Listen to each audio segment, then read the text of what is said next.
자, 말씀을 정리하도록 하겠습니다.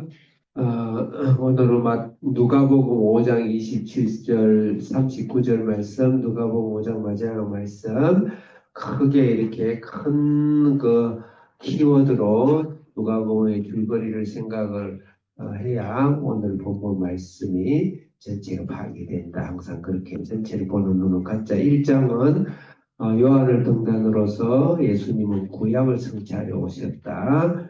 2장은 예수님이 예루살렘에서 탄생인데 그것은 하나님 가난과 소외의 인자의 모습으로 그냥 가난한 사람의 인자의 모습으로 아싸의 모습으로 사실은 요셉도 레갑 자손의 설이 많이 있습니다. 목자들도 그렇고 나사렛에 사는 것도 레갑 자손이 주로 같은 지역이기도 해서 어쨌든 우리에게 가능한 우리가 이 세상에서 그렇게 주목받지 않는 자리에 오셨다. 3장은 예수님을 맞이하기 위해서는 회개가 있어야 돼요. 요한의 죄에 대한 회개. 그래서 인간의 가장 중요한 문제는 죄다.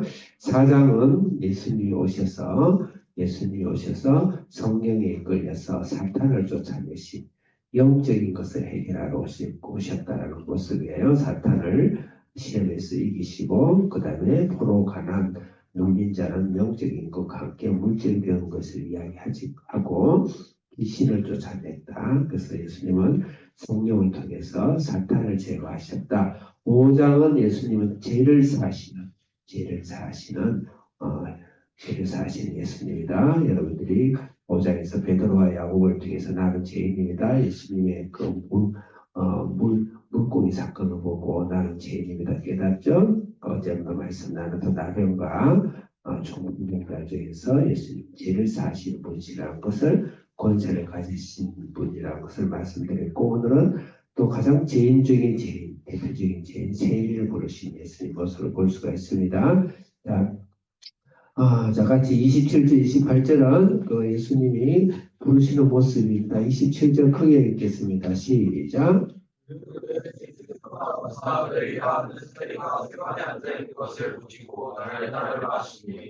네, 28절 시작. 여기서 예수님께서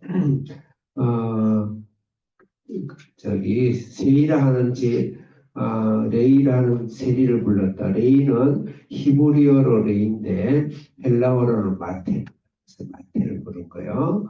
마테를 불렀고 세리를 불렀다. 세리는 우리나라 옛날에 어느 문학가가 오적이라고 이야기했는데 오적이 아니고 거의 삼적 중에 한 명. 그냥 이완용 나라 바라보는 그만큼은 더 제2의 이완용으로 보고 있다 이렇게 해요. 이 당시 세리는 내가 몇 가지 조사를 해봤더니 이스라엘을 13구역으로 나눠가지고 로마는 다른 건 몰라도 세금을 떼먹으면 그냥 그 나라 폭망시켜버리고 해체시켜버립니다.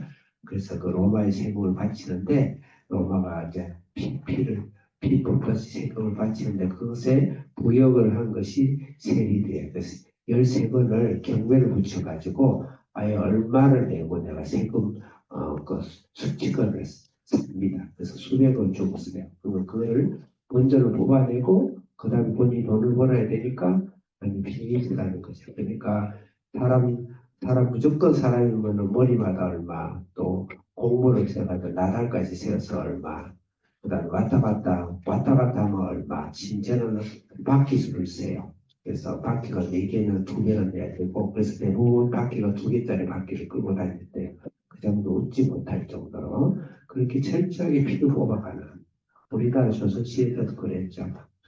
화가 나요. 조선하면 없어져 버릴 쪽에서 조선. 그래서 미안해요. 그런 이야기했어. 그래서 그래 갑자기 까먹어버려요. 그러가 그것을 버리고 일어나 따르니라. 근데 예수님이 부르시죠. 그 예수님은 그 현장에서 불러요. 세리가 세상적으로 도덕적으로는 나쁜 놈이지만 얼마나 실력이 있었겠어요. 나라를 휘두를 정도면. 그래서 현장 우리는 이 세상에 불의재물로 친구를 살린다는 의미에 있어서 예수님 그 현장에 충실한 사람을 제자로 부른 거예요. 그냥 무리로 부른 게 아니에요. 뜻의 실력을 여러분들이 사업을 하고 사업에서도 머리가 돼야 돼요. 직장 가면 직장에서도 머리를 목표로 해야 돼요. 세상의 부귀가 아니고 예수님의 부름을 받으려면 모세는 그 당대의 모든 법을 당대의 모든 정치를 설명한 사람이에요. 그래서 우리가 그것이 필요하다. 그리고 예수님이 묘하게 저 여기 거라사 귀신해가지고 귀신 들리자는 고쳐 주고 부르지 않았어. 집에 가라 그랬지. 자, 그 다음에 29절 읽겠습니다. 시작.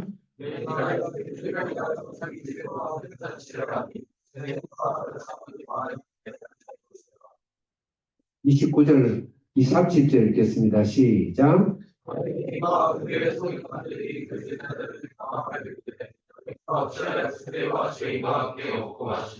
31절 시작.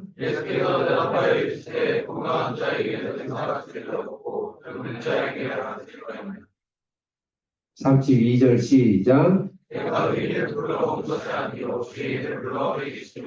그 유명한 말씀이죠. 예수님은 의인을 부르러 온 것이 아니고 죄인을 부르러 왔다. 가장 중요한 건 우리 인생을 바로 살고 축복을 받고 인생을 승리하려면 내가 죄인이라는 것을 깨달아야 돼. 거기서부터 시작해요.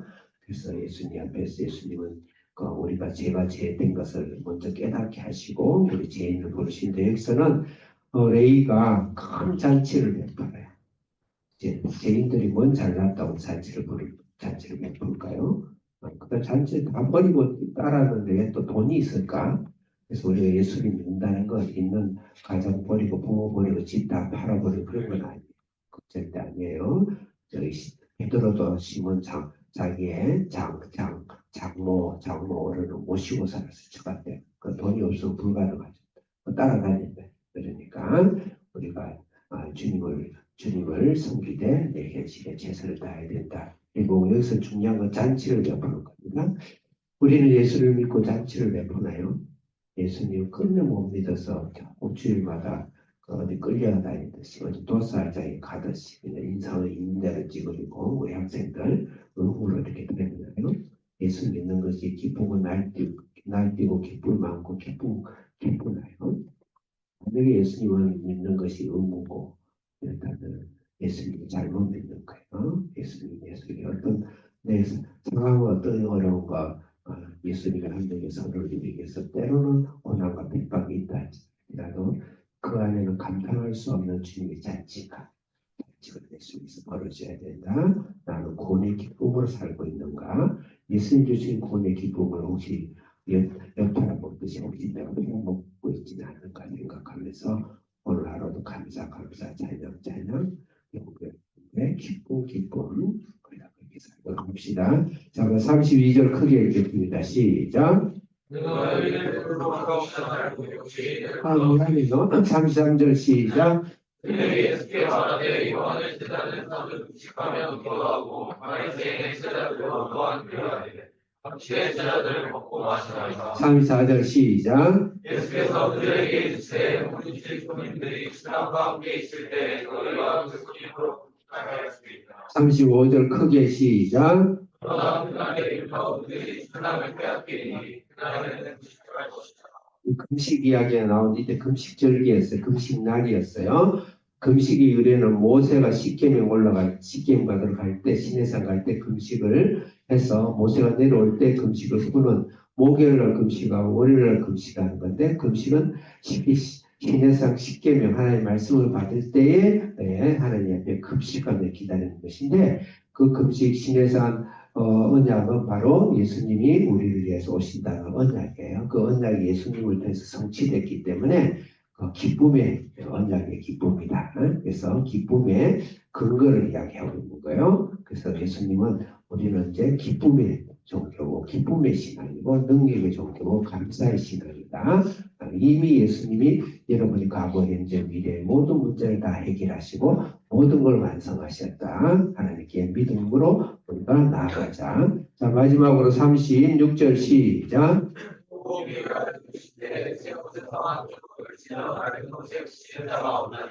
만일 그렇게 하면 새옷을 찢을 뿐이요 또 새옷은 찢은 조각이 얇은 것에 어울리지 아니하리라. 1절 읽을 거죠? 응? 빨리 이야기해줘. 네, 눈이 안 보여. 37절 시작. 새 포도주를 그에게 받는 자가 없나니 만일 그렇다면 새 포도주가 그를 터뜨려 포도주가 쏟아지고 그에도 굶기게 되리라. 38절 크게 시작. 새 포도주는 새 그에 넣어야 할 것인가. 다음에 38절까지 여기서는 새 포도주, 새자, 새 포도주에 여러분들이 주목을 하세요. 우리의 삶은 새 포도주라는 거죠. 헛포도주가 아니고 이것은 새 성령의 새로운 삶의 방식, 새로운 기쁨, 새로운 삶의 퀄리티, 새로운 삶의 세계, 새 하늘과 새 땅, 새 성전에서 새 신앙에서 우리가 이 세상을 새롭게 산다. 고린도후서 5장 17절에 그런 점 누구든지 그리스도 안에 있으면 새로운 피조물이다. 이전 것을 지나가시니 보라 새 것이 돕니다. 놀라운 새 삶, 풍성한 삶, 능력의 삶, 치료와 제사함과 천국의 삶과 능력의 삶이 천국에 갔을 뿐만 아니고 이 땅에서 새롭게 전개됐다는 것을 강하게 믿음으로 붙잡고 그 삶을 살아야 돼요. 예수님 세상을 주었는데 내가 계속 옛날의 과거를 붙잡고 헌상에 있으면 그것이 내 안에서 구원은 받았지만 내 안에서 성취가 안 돼요. 그래서 새 포도주라는 것은 성령을 말합니다. 예수 그리스도의 보혈과 성령으로 충만해야 돼요. 자, 마지막으로 39절 읽겠습니다. 시작. 포도주를 마시고 새 것을 원하는 자가 없나니 그에게 묵은 것이 좋아합니다. 여기 39절 앞에는 그러나를 붙여야 돼. 그러나 묵은 포도주에 사람들이 취해가 산다. 묵은 포도주는 각오를 먹고 살 거예요. 술 취한 사람 대부분은 각오이라는 걸 주물주물 해요. 그런데 새 포도주 성령은 미래를 이야기합니다. 과거를 털어버리고 예수님의 내 가족과 내 자녀와 내 가족과 내 인생을 주님께 나라를 위해서 영광 가운데 이끌 것이라는 미래를 향해서 오늘 주님께서 축복을 향해서 능력을 향해서 우리를 이끄신 것을 믿고 성령에 사로잡히는 여러분 되시기 바랍니다. 하나님 아버지 감사합니다. 한 포도주는 지나가 새 포도주의 기쁨의 포도주, 능력의 포도주, 하나님 영광의 포도주가 우리 속에 용감하게 주시옵소서. 예수님의 이름으로 기도합니다. 아멘.